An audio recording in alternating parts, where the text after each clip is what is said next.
guys, Helen Hart Smith here again from the Heart of the Witch's Path YouTube channel. I hope everyone's having a great day. Spring has sprung in mid-Michigan, I'm happy to say. I think there's maybe some lingering little piles of snow in those places where the sun can't get to it just quite yet. But we've had some rainy weather here, and with this time of year, thoughts are turning to Ostara and that wonderful time of getting ready for planting and the stories of bunnies and Easter eggs and fertility. This is a really great time of year, partially because spring is important to me because I'm a spring baby. I was born in April, so I'll be turning another year older here directly in another month or so. But it's also the returning of the warmth. The winter is over. We can start not wearing as many layers as we were. You know, all those things are just kind of a relief.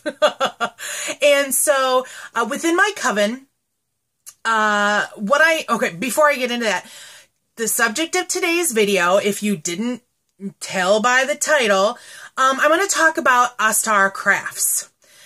Mostly because, as I started to say, my coven, we don't have a formal high priest or high priestess. We actually have founding elders, of which I am one of them. And so what we do to help spread out the responsibilities throughout the year is, at the beginning of the year, we sit down and we have a planning session, and everybody, we draw names, and everybody gets one or two, depending on how many members we have, Sabbath rituals that they're responsible for. Well, this year, Ostara is my ritual, so I'm kind of excited because I've never been in charge of this ritual before, I don't think. If I have, it's been a while.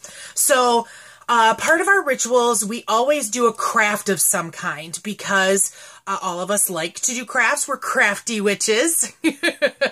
And so we like to do little things, and a throwback craft for us that we like to do a lot for a couple of reasons is we like to take pine cones and slather them up with some peanut butter and roll them in some bird seed and put that out for the birds. And, you know, that's great because it's a craft that we can do.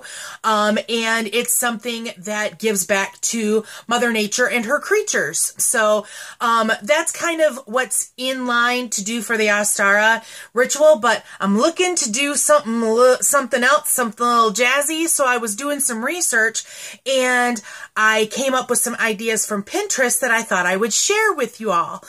But before I get into those, I'm a little excited because I made a purchase for myself. I've been trying to do some purging, and in my purging, I realized that I only had 3 altar cloths.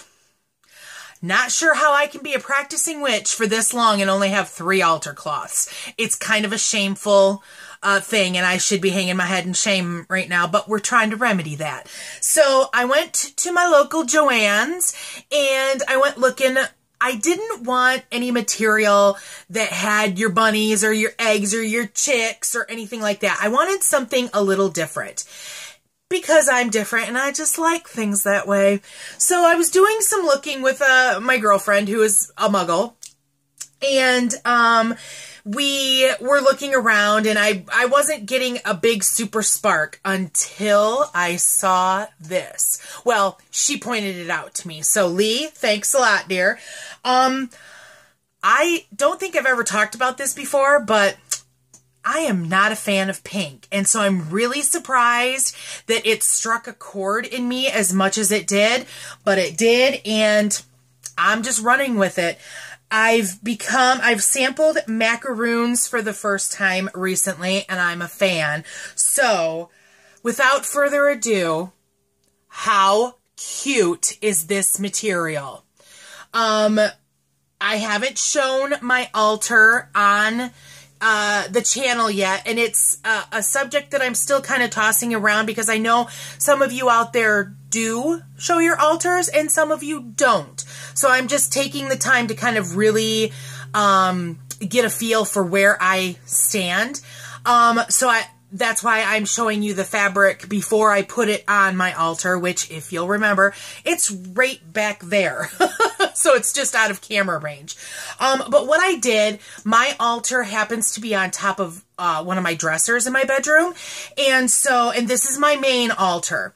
And so it's a fairly large surface. So what I did was I bought a yard of fabric, and what I plan to do, it's still rough, I haven't done anything with it, but we have a serger here, and so I'm going to serge the edges and then turn them and hem them when I know that it's the right size. So this is my Ostara altar cloth. I'm so excited. So there's that one little squee. So let's get on to some more practical manners.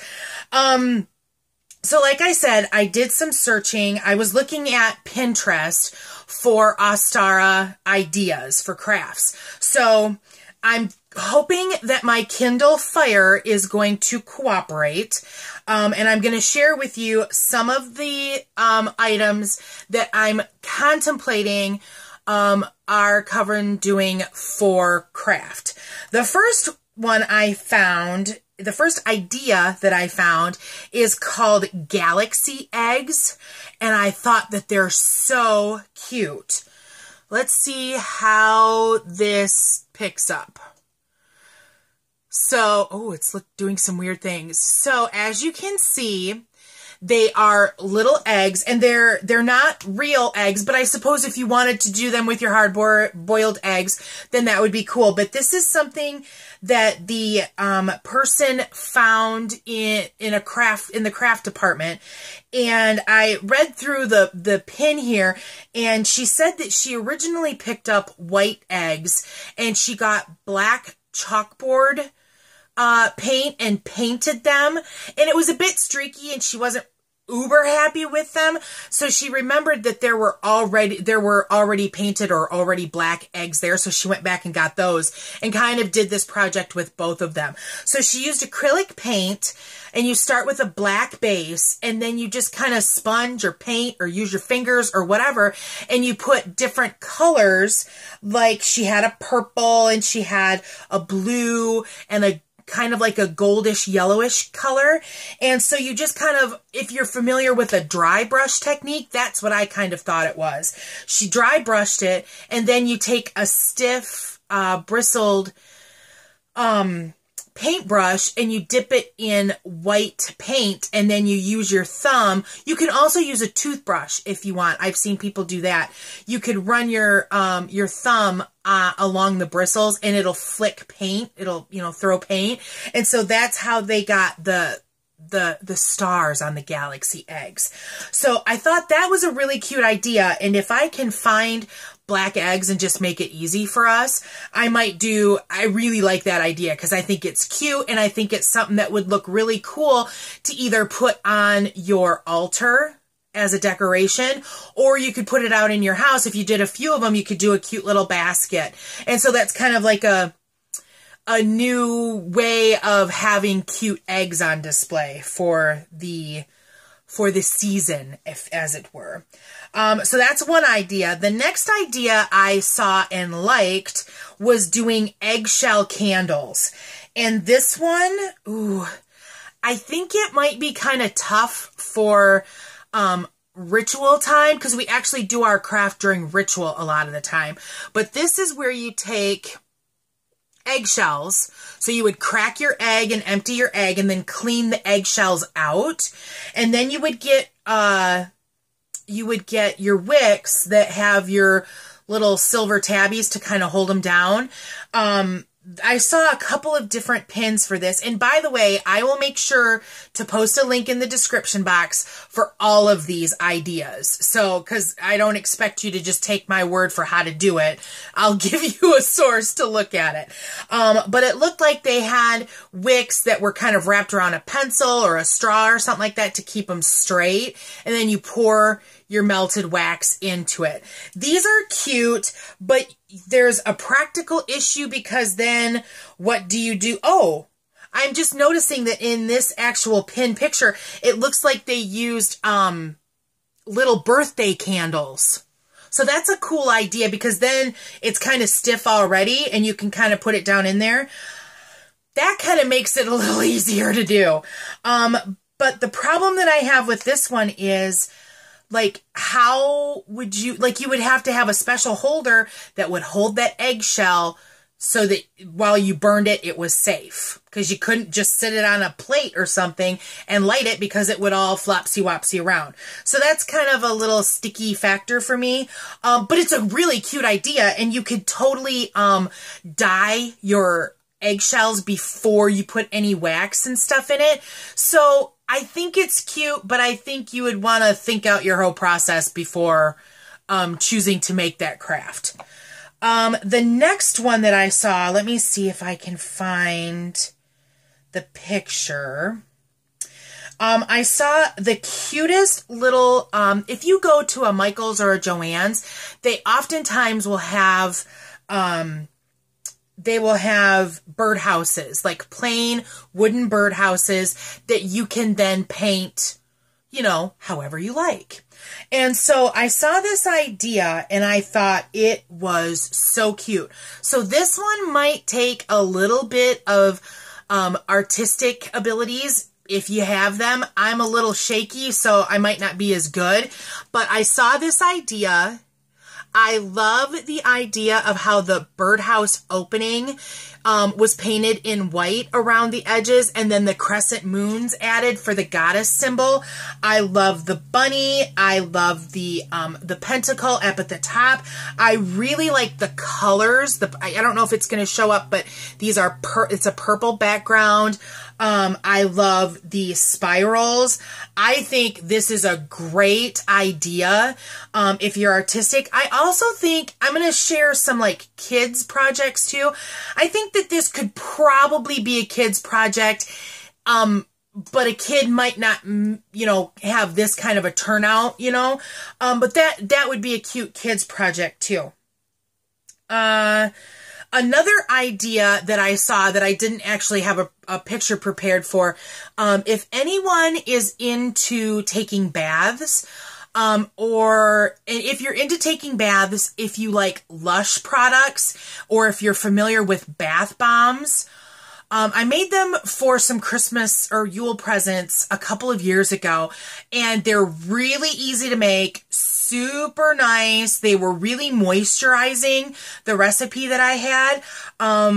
There was an idea out there to take those little plastic eggs and make bath bombs, and you can layer colors and stuff like that and use the egg as a mold. And I love that idea.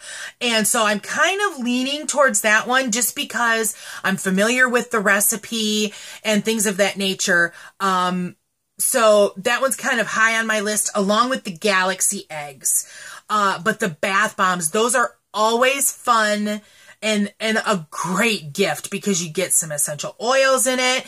You know, that it's just a great gift and a lot of people like that. So that's high, like I said, that's high on my list. Another idea that I saw was a bunny wall hanging. And again, I didn't prepare a picture for this one, but I'll link it below. Again, it had to do with finding a bunny or a chick or, you know, whatever you, or an egg pre-cut out of wood. This might be a little bit more involved because it might involve some power tools and stuff like that. So I just thought I'd mention this one. But there were some yarn hanging off of it, so it would require some hole drilling to put some yarn through. But there were some little charms that were hung from it, and the bunny was painted really cute. So that one was kind of a neat idea, again, if you're artistic. So it's an idea if you're looking for something different, and have those artistic abilities. Thought I'd throw that idea out there. Another idea that I saw that was really cute was doing a spring wreath.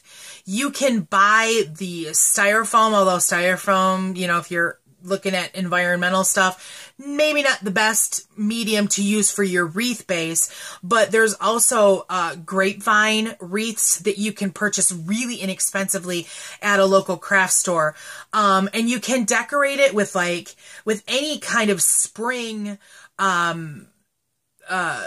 motifs or decorations or what have you. You could do a bird's nest, you could do some ribbon, you could do eggs, you could do the chicks, the bunnies, all that kind of stuff. And, you know, going to a dollar store or something like that, it's really easy to find those. And so it's a really cool way to do, like, explore some creativity for yourself. And you could do that, and you have a couple of different ways to approach it. You could either make wreaths for the times of the year or the Sabbats and make a separate wreath. That could be like a year-long project for yourself to decorate your home with. Or you could buy one wreath and you switch out the decorations for every season. And so that way you're only housing the decorations that you put on for the next one instead of housing all the different wreaths. So there's a couple of ideas there that you could do with a wreath idea. And the last thing that I kind of really like, this idea is called zinnia flowers made from pine cones. This is adorable. These are, these would be the pine cones.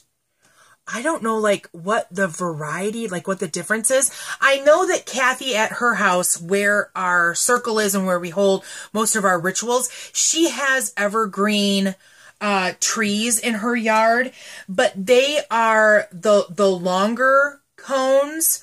But these are the ones that have, like, the flat bottom. And then the pine cone is up from here. If you know what they are, please tell me, because I don't know what the difference is. But you paint these with just regular craft paint. And then you have the little centers that are like a yellow. I love this idea. And if I could get my hands on some of those pine cones, I would really like to do that. This is like top of my list. But you'd need to do a few of them to but I like this idea. So that's like my top three ideas would be the galaxy eggs, the bath bombs, or these zinnia pine cones. Really love that idea. I'd never seen anything like that before. And so, like, the couple of kids projects that I saw or thought of, aside from doing a birdhouse, I saw on Pinterest color pages.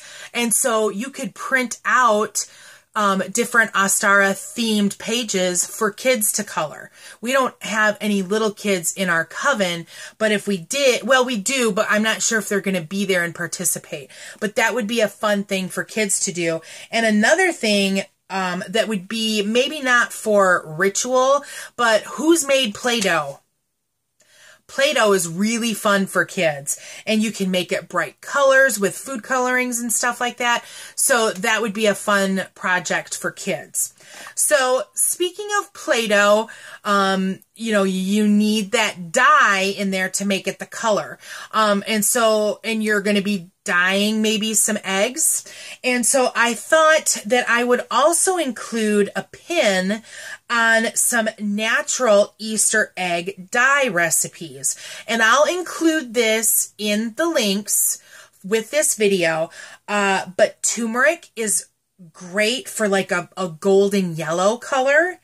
You could use carrot tops and yellow onion skins to make a really pretty looking red. And I'm not going to bother showing you these because I don't know how it's going to translate into the video. But you can use beets for a pinkish color that's kind of pretty. And you can use red cabbage leaves to make a blue color, like a really bold blue, dark blue. Instant coffee will give you a reddish brown color. You can use dill seed and red onion skins to make a really neat looking kind of olivey green color. And then you can use cran raspberry juice for a pinkish color. And again, I will link all of that down below. And if you have that Dorothy Morrison book, I know that I did a review of Dorothy Morrison's crafter book. There's a list of different materials in there too that you can use for natural dyes. So that's always kind of nice because it's not toxic and things, and it's a more natural. And I think they're kind of cooler colors than just your primaries. So I've got a 20-minute video now, so I think I'll cut it off. So if you want to try any of these crafts or have tried any of these crafts, I would really like to know about it.